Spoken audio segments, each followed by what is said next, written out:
हाय बच्चों, हम लोग देख रहे हैं क्लास 11 की मैथमेटिक्स सब्जेक्ट की सीरीज जो कि सेट थ्योरी पर आधारित है, समुच्चय सिद्धांत पर आधारित है।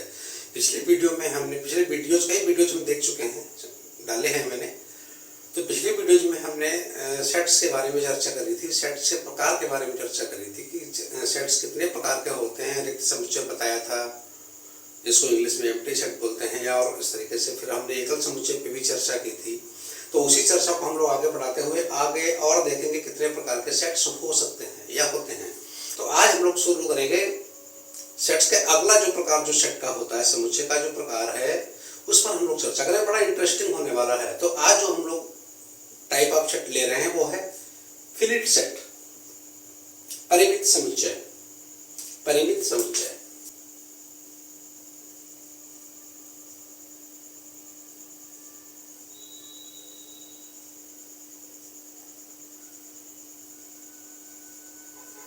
या हम कहेंगे फिनिट सेट।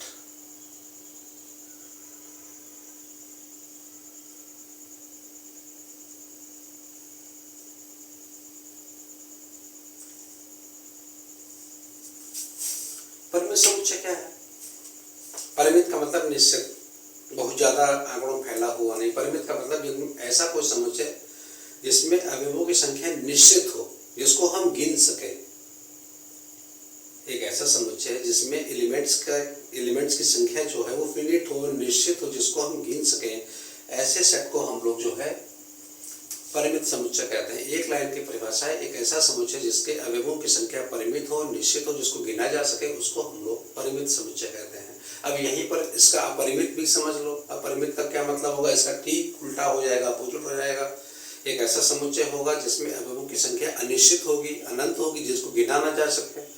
तो ऐसा जो समुच्चय बनेगा उसको हम लोग इनफिनिट सेट कहेंगे या अपरिमित समुच्चय कहेंगे। तो वो भी जान लो, साथ में ही जानकारी मैच होती चले तो बढ़िया है। तो परिमित समुच्चय भी हम लोग पढ़ रहे हैं। तो परिमित समुच्चय का मतलब ऐसा समुच्चय जिसमें अवयवों की संख्या निश्चित हो, जिनको गिना जा सके, उसको हम लोग परिमित समुच्चय कहते हैं। अब ये बड़ा इंटरेस्टिंग होने वाला है। इंटरेस्टिंग का मतलब ये है, वैसे मैथमेटिक्स में इसमें कुछ ऐसा इंटरेस्ट कुछ खास है नहीं। सारे जितने भी हम लोग सेट्स की बात करते हैं, जितने भी सेट्स हम लोग लेंगे, जो भी हम लोग ऑपरेशंस करेंगे, संक्रियाएं लगाएंगे, जो कुछ भी हम लोग पढ़ेंगे, एग्जांपल्स के रूप में उठाएंगे, वो सब फिनिट सेट्स पे ही सारे काम होते हैं। सारे जो भी गणितीय प्रक्रिया जो कुछ भी होगी मैथमेटिक्स में हम लोग सेट पढ़ेंगे, वो सबके सब फिनिट सेट ही लिए जाते हैं। इनफिनिट सेट का कोई मतलब नहीं है। खाली एग्जाम्पल के तौर पे कंसेप्ट एक बनाई गई कि कोई एक ऐसा सेट जिसके अवयवों को हम गिन न सकें, ऐसा समुच्चय जिसमें अवयवों की संख्या इन्फिनिट हो, एलिमेंट्स जो इन्फिनिट नंबर में हो, तो ऐसे सेट को हम अपरिमित समुच्चय कहेंगे। लेकिन उसका कोई बहुत रोल नहीं है। मैथमेटिक्स में हम लोग केवल फिनिट सेट की ही बात करते हैं। ज्यादातर जितनी भी पढ़ाई हम लोग करेंगे उसमें फिनिट सेट ही चलेंगे। तो परिमित समुच्चय सिंपल, वेरी सिंपल डेफिनेशन बनेगी। एक ऐसा सेट जिसमें नंबर ऑफ एलिमेंट्स फिनिट हो, जिनको गिना जा सके, उसको हम लोग परिमित समुच्चय कहेंगे। एग्जाम्पल के तौर पे कोई भी सेट आप उठा सकते हैं। मान लिया कोई सेट हमने ए ले लिया। अब इसमें आप एलिमेंट्स लिख दो, 1 2 3 4 5 6 7 8 9 10, ब्रैकेट बंद कर दिया। इसमें 10 एलिमेंट्स आ गए। ये फिनिट सेट है। 1 2 3 4 5 6 से लेकर 10 तक के हमने नेचुरल नंबर्स ले लिए, या हम कहें कि हमने इंटीजर्स ले लिए, या हम कहें हमने रियल नंबर ले लिए, कुछ भी ले लिया हमने। लेकिन अगर उनको हम गिन सकते हैं तो वो जो है एक परिमित समुच्चय बनेगा, फिनिट सेट बनेगा। तो नंबर ऑफ एलिमेंट्स कितने भी हो सकते हैं, जिनको हम गिन सकते हैं, जिनकी संख्या कोई आ गई, वो फिनिट सेट हो जाएगा। तो इसमें कोई प्रॉब्लम वाली बात मेरे ख्याल से नहीं होनी चाहिए। तो जितना भी हम लोग पढ़ेंगे, जितने भी सेट लेंगे, वो सब फिनिट सेट ही होंगे। लेकिन इंटरेस्टिंग क्या है, जैसे मैंने कहा था कि बड़ा इंटरेस्टिंग होने वाला, तो इंटरेस्टिंग ये है कि कभी कभी हम लोग जो मैथमेटिकल डिस्कशन करते हैं, चूंकि फिनिट सेट का क्या हम मतलब ले रहे हैं कि एलिमेंट्स को हम गिन सकें। अब ये बड़ा कभी कभी कॉम्प्लिकेटेड हो जाता है। अगर हम ये कहें कि हम अपने देश के नागरिकों का समुच्चय बनाना चाहते हैं, मजेदार होने वाला है। अगर हम ये कहें कि हम एक ऐसा सेट बनाना चाहते हैं कि जिसमें भारत के सभी नागरिक आ जाएं। सभी नागरिक का मतलब नागरिक में मान लो स्त्री भी हो गई, पुरुष भी हो गए, बच्चे भी हो गए, जो कोई भी है नागरिक के रूप में, वो सब के सब आ जाए, तो वो कैसा समुच्चय बनेगा? हो गया इंटरेस्टिंग। अब इसमें दिमाग का ढक्कन खुलेगा कि अरे ये कैसे चीज हो गई भाई, अगर भारत देश के पूरी जनसंख्या का हम समुच्चय बनाएंगे वो तो संख्या इतनी ज्यादा कि उसको हम गिन ही नहीं सकते। अब कोई कहेगा कि भारत की जनसंख्या को नहीं गिना जा सकता, कोई कहेगा नहीं, गिन कैसे नहीं सकते भाई, 1,40,40,000,000 हो गई, 140 करोड़ जनसंख्या हो गई, कोई ना कोई नंबर तो आ ही गया। 140 करोड़ जनसंख्या हो गई तो भले संख्या बहुत बड़ी है, लेकिन इसका मतलब ये नहीं कि उसको गिन नहीं सकते। परिमित संख्याएं बहुत बड़ी बड़ी हो सकती हैं। तो अगर भारत देश की जनसंख्या का हम एक समुच्चय बनाना चाहे, भारत भी एक समुच्चय बन सकता है, नागरिकों का समुच्चय। तो वो कैसा समुच्चय होगा? परिमित समुच्चय होगा। भले उसका नंबर ऑफ एलिमेंट्स बहुत ज्यादा होगा, 140 करोड़ होंगे, वो एक दूसरा केस है, लेकिन संख्या गिनी जा सकती है। इसका मतलब वो जो है सेट बनेगा, वो एक परिमित समुच्चय बनेगा। इसको और ज्यादा बड़ा करते हैं हम। चलो अभी तो हम लोग शायद जनसंख्या के मामले में चीन को पछाड़ चुके हैं, तो चीन का उदाहरण लेने से कोई फायदा नहीं, वो तो इंफीरियर हो गया हमसे, उससे ज्यादा तो हम ही लोग हो गए। 2 देश ले ली, चीन और भारत, दोनों के नागरिकों को मिलाकर हम एक समुच्चय बना दें तो क्या लगता है वो कैसा सेट बनेगा? क्या वो अपरिमित समुच्चय बनेगा? अगर हम एशिया के 2 देश हमने ले लिए, एशिया के 2 देश ले लिए, एक भारत और एक चाइना, और दोनों की पॉपुलेशन को हमने जोड़ दिया और हम कहते कि भाई सेट बन गया, हमारा एक समुच्चय बन गया, तो बताओ कैसा समुच्चय होगा? परिमित होगा कि अपरिमित होगा? अब यहाँ पे दिमाग लगाओ। अब कोई कहेगा कह रहे ये तो बहुत ज्यादा हो गई, 140 करोड़ इंडिया के हो गए और 150 करोड़, या मान लो 100, अगर कम मान के चलते हैं तो 139 करोड़ चाइना के हो गए, तो बहुत ज्यादा हो गया। लेकिन अभी भी तो हम गिन सकते हैं, भले ही हम इंडिया के 140 करोड़ ले रहे हैं, चाइना के थोड़े कम ले लें, 135 करोड़ ले लें, लेकिन दोनों को जोड़ा तो यही सकता है। भले संख्या करोड़ों में है या अरब में है, लेकिन फिर भी इनको जोड़ा जा सकता है। यानी फिर भी भले नंबर लिखने में हमको दिक्कत हो कि हमको कितने डिजिट लेने पड़ेंगे, 6 डिजिट ले, 7 ले, 10 डिजिट लेने नंबर लिखना पड़ जाए, लेकिन फिर भी उसको गिना जा सकता है। एक परिमित संख्या हमको मिलेगी। भारत और चाइना, इंडिया और चाइना दोनों की पॉपुलेशन जोड़ दे तब भी हमको इनफिनिट नंबर ही मिलने वाली है। इनफिनिट नंबर बहुत लंबी हो सकती है, बहुत बड़ी हो सकती है, तो परिमित समुच्चय ही बनने वाला है। और बड़ा करो, 2 देशों में गुजारा नहीं हो रहा, पूरे एशिया को ले लिया, पूरे एशिया की अगर जनसंख्या ले लें तब भी सोचना पड़ेगा कि ये अपरिमित समुच्चय बनेगा कि परिमित समुच्चय बनेगा। दिल पे हाथ रखे हम लोग यही कहेंगे, गणित पढ़ने वाले लोग हैं। भले कोई साधारण आदमी कहे नहीं भाई ये तो बहुत ज्यादा हो गया, पूरी एशिया की जनसंख्या तो गिन ही नहीं सकते, लेकिन नहीं, मैथ वाला अगर अपनी गिनतियों पे अगर आ जाए तो एशिया की जितनी भी कंट्रीज है सबको लिखेगा, टोटल मार देगा, वो कहेगा कि देखो फिर नंबर आया है, जितनी विदेश हैं पता लगा, इंडिया लिखा, चाइना लिखा, श्रीलंका लिखा, बांग्लादेश लिखा, नेपाल लिखा, भूटान लिखा, जितने भी है सब जोड़ दिए, तो कोई ना कोई तो टोटल मिलेगा ही हमको। जो टोटल मिलेगा वो क्या होगा? तो फिर नंबर होगा। यानी एशिया की जनसंख्या भी जो है परिमित समुच्चय ही होने वाली है। पूरे एशिया का अगर हम, एशिया के नागरिकों का, एशिया के मनुष्यों का अगर हम समुच्चय बनाना चाहते हैं तो वो भी परिमित समुच्चय बनेगा। अब इसी चीज को आप आगे बढ़ाते हुए अगर हम यूरोप को ले लें, अमेरिका को ले लें, सबको ले लें, तो भैया है मामला गड़बड़ सिर्फ इतना है, वो रहेगा परिमित समुच्चय ही। भले दिल हमारा उसको स्वीकार ना करे कि नहीं साहब ये तो गिनना मुश्किल है, लेकिन गणित अगर मानते हो, अगर अपने टोटल पे विश्वास है कि टोटल कुछ ना कुछ तो आएगा ही आएगा, तो वो परिमित समुच्चय हो जाएगा। यही इंटरेस्टिंग है परिमित समुच्चय में चर्चा करने में। मैथमेटिक्स बड़ी अच्छी लगती है, लेकिन दिल हमारा स्वीकार नहीं करता, इसीलिए कठिन हो जाती है, दिमाग काम करना बंद कर देता है।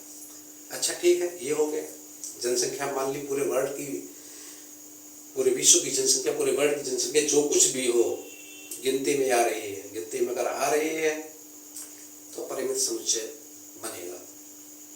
अब कोई इंटरेस्ट बढ़ाने के लिए कोई बच्चा क्वेश्चन पूछ ले कि अगर एक पेड़ के पत्तियों का समुच्चय हम बनाएंगे, पेड़ है, पेड़ के खड़ा है और उसकी पत्तियों का समुच्चय बनाना है,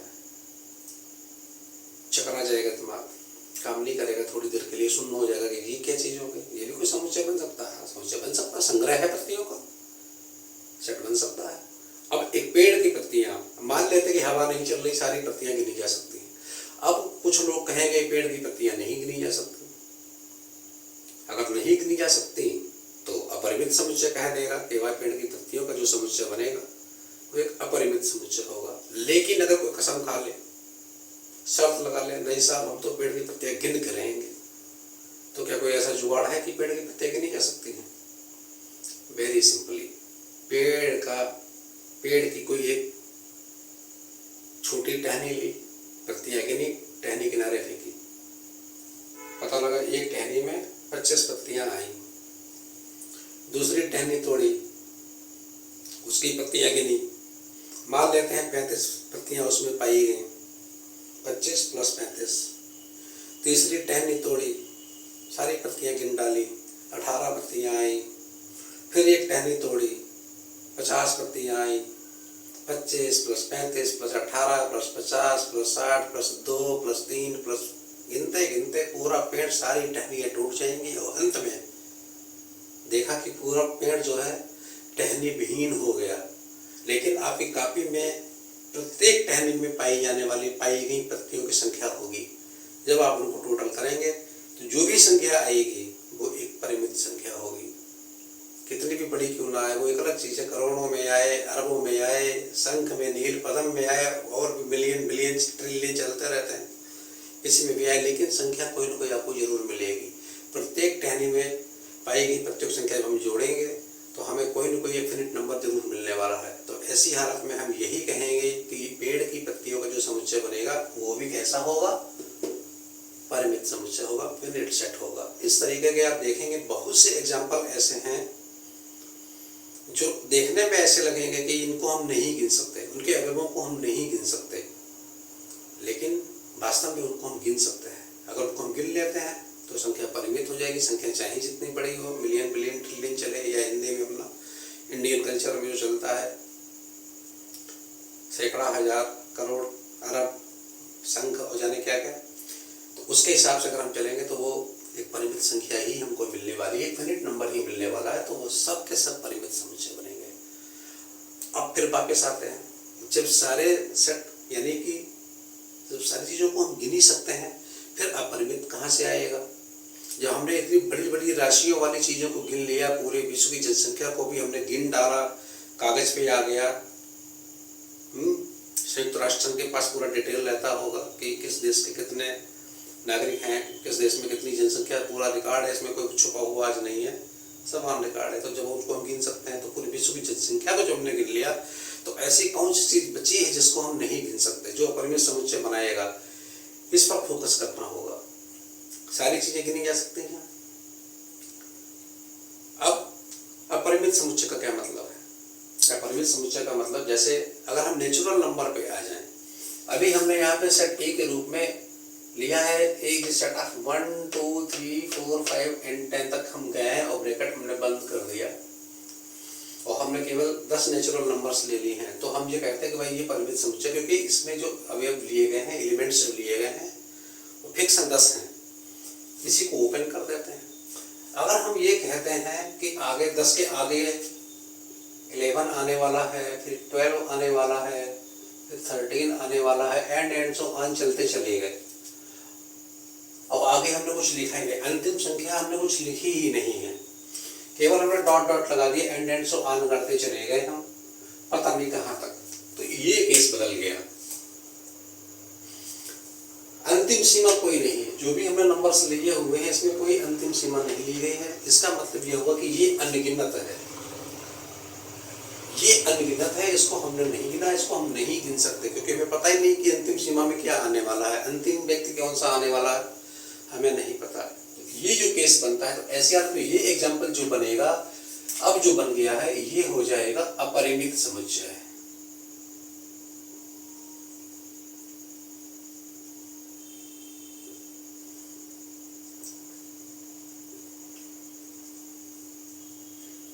ये अपरिमित समुच्चय बन जाएगा। तो इस तरीके की जो नंबर, नेचुरल नंबर्स का जो सेट है, वो एक अपरिमित समुच्चय के रूप में आता है, और इसको हम लोग क्या काम करते हैं, n से डिनोट कर देते हैं। या हम ले लें पॉजिटिव इंटीजर्स का, अगर हमने कोई सेट ले लिया है तो ये भी, अगर हमारे पास कोई अंतिम सीमा के रूप में कोई पॉजिटिव इंटीजर हमको नहीं लिया है हमने, तो हम वो कहेंगे कि ये अपरिमित समुच्चय है। या हम ऋण पूर्णांकों का यानी कि नेगेटिव इंटीजर्स ले लेते हैं, या हम सारे इंटीजर्स ले लेते हैं। तो ऐसी हालत में भी ये जो सेट बनेगा इंटीजर्स के रूप में है, पॉजिटिव इंटीजर, नेगेटिव इंटीजर और ये सारे इंटीजर्स इसमें शामिल हैं। तो ये सारे सेट्स जो हैं, क्योंकि इसमें नंबर दिए ही नहीं गए हैं, ये अनगिनत हैं, हमने गिने ही नहीं है, हम इनको नहीं गिन सकते, तो ये सब के सब जो हैं अपरिमित समुच्चय बने। रियल नंबर का अगर हम लेना चाहें और अगर हम अंतिम सीमा के रूप में कोई नंबर नहीं लेते हैं तो वो भी अपरिमित समुच्चय कहलाएगा। तो वेरी सिंपल, हम लोग इस तरीके से परिमित समुच्चय और अपरिमित समुच्चय को अच्छी तरीके से समझ चुके हैं। मैथमेटिक्स में जो सेट थ्योरी में जो भी काम होता है वो फिनिट सेट पे होता है। आगे जो हम लोग पढ़ेंगे, जो कुछ भी पढ़ेंगे मैथमेटिक्स में, उस समय परिमित समुच्चय ही चलेगा। कंसेप्ट है जो हमारे दिमाग में क्लियर होनी चाहिए। सिंपल सी बात है, इतने बड़े बड़े सेट अगर हम कहें कि पेड़ की पत्तियों का समुच्चय बना लिया, उस पर हम कुछ संक्रिया करेंगे तो कहाँ, ये तो सारी एक इंटरेस्ट जगाने वाली चीज़ और कंसेप्ट को क्लियर करने वाली बात है। तो बाकी हम लोगों को फिनिट सेट में ही रहना है। विश्व की जनसंख्या और सबकी जनसंख्या से कोई लेना देना नहीं है, वो जैसे भी समुच्चय है परिमित समुच्चय है, ठीक है।